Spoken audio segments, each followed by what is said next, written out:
Konda union ৪ নং word দক্ষিণ পানগাঁওয়ের জনগণ কর্তৃক আয়োজিত উঠান বৈঠক অনুষ্ঠিত হয়েছে।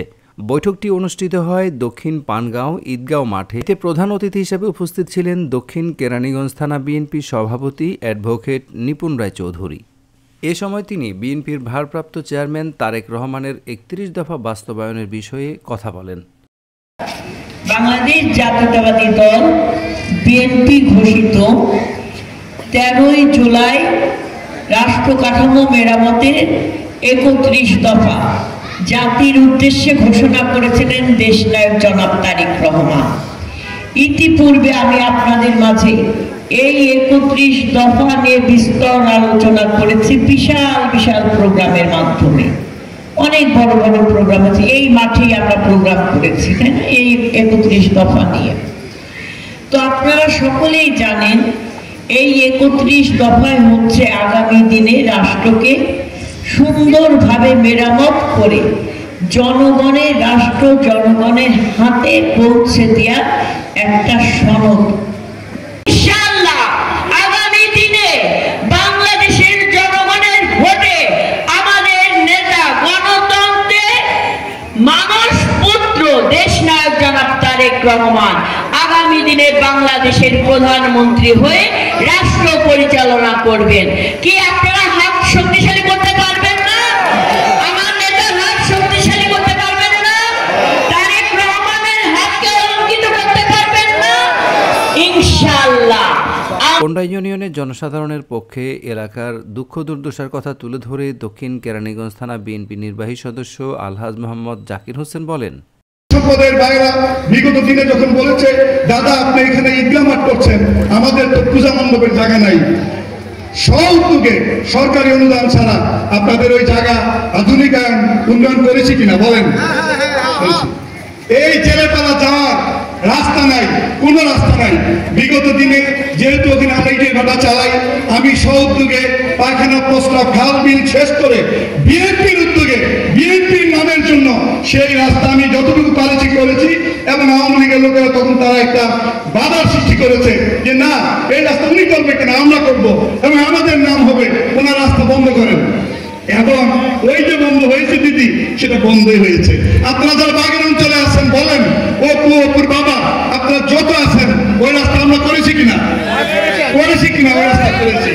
কিন্তু দুর্ভাগ্যবশত এই যে রাস্তাটা হয়েছে, এই রাস্তাটা এই আপনি গাড়ি নিয়ে আসলেন, এই রাস্তাও বিগত দিনে বিএনপির উদ্যোগে আমার বাবার টাকায় পাকা নির্মাণ করেছি। আমি এটা জাহিরি করছি না, এটা আপনার অবগতির জন্য বলছি। বিএনপিকে ভালোবাসি বলে, জাতীয়তাবাদী দলকে ভালোবাসি বলে প্রথম আমার এলাকার মানুষের উন্নয়নের কথা আমি চিন্তা করেছি। আজকে এই এলাকার মানুষের চাওয়া পাওয়ার কিছু অত নাই। এই এলাকার যুব সম্প্রদায়ের লোকেরা আমাদের যে খেলার মাঠ, এখানে খেলার মাঠ হয়েছে। বিগত দিনে এই সরকারি প্রাথমিক বিদ্যালয় বিগত জাতীয়তাবাদী দলের সরকার যখন ক্ষমতায়, আমি যখন ওই বিদ্যালয়ের অভিভাবকদের প্রতিনিধিত্ব সভাপতিত্ব করি, ওই স্কুলটি দ্বিতল ভবনের একটা টেন্ডার হয়েছে। দ্বিতল ভবন হবে না, কারণ ইঞ্জিনিয়ার বলছে গভীর পানির মধ্যে দ্বিতল ভবন হবে না। এখানে আমাদের মুসলিম এই অপুর বাবা আছে, তাকে নিয়ে তাৎক্ষণিকভাবে আমি ৮৬,০০০ টাকা সেই আমলে দিয়েছি যে এই পুকুর ভরাট করেন, এখানে স্কুল হবে। হয়েছে কিনা? হয়েছে। কিন্তু এটা হলো সব জাতীয়তাবাদী ফসল। আমি যেহেতু বিএনপির একজন ক্ষুদ্র কর্মী, এটা আমার একান্ত দায়িত্ব। আমার প্রাণপ্রিয় নেত্রী আগামী দিনে আমরা কিন্তু ওনাকে ভুলে গেলে চলবে না, উনিও কিন্তু এক জায়গায় স্থান পাবে আগামীতে। আমরা জানি না কিন্তু কি অবস্থা, উনিও এক জায়গায় প্রতিষ্ঠিত হবেন বলে আমি বিশ্বাস করি।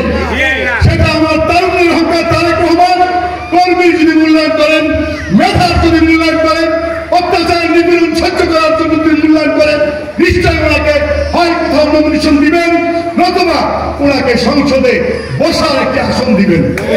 উঠান বৈঠকে উপস্থিত ছিলেন কোন্ডা ইউনিয়ন বিএনপির সভাপতি মোহাম্মদ নূর হোসেন নুরু, কোন্ডা ইউনিয়ন বিএনপির সিনিয়র সহসভাপতি মোহাম্মদ মোশাররফ হোসেন, সাধারণ সম্পাদক হাজী মোহাম্মদ আফজাল শিকদার, কোন্ডা ইউনিয়ন বিএনপির যুগ্ম সাধারণ সম্পাদক ইমরাজ হোসেন, কোন্ডা ইউনিয়ন ৪, ৫ ও ৬ নং ওয়ার্ডের সাবেক মহিলা মেম্বার গুলশান আরা বেগম এবং দক্ষিণ পানগাঁওয়ের সর্বস্তরের জনগণ। এ সময় দক্ষিণ পানগাঁওয়ের সাধারণ জনগণ তাদের এলাকার দুঃখ দুর্দশার কথা তুলে ধরলে নিপুণ রায় তাদের সকল সমস্যার সমাধানে আশ্বস্ত করেন। কর্মসংস্থান নাই, আমরা আর্থিক সংকটে ভুগি, এই জন্য আমাদের মহিলাদের জন্য একটা কর্মসংস্থানের ব্যবস্থা করে দেওয়া। ধন্যবাদ আপনাদেরকে। আমরা ইতিমধ্যেই বলেছি মহিলাদের প্রতি বিএনপি সরকার ক্ষমতায় আসলে সর্বোচ্চ ব্যবস্থা গ্রহণ হবে। প্রত্যেকটা পরিবারকে আর্থিকভাবে সচ্ছল করার জন্য রাষ্ট্রীয়ভাবে উদ্যোগ গ্রহণ করা হবে, সরকারিভাবে ফ্যামিলি কার্ডের মাধ্যমে।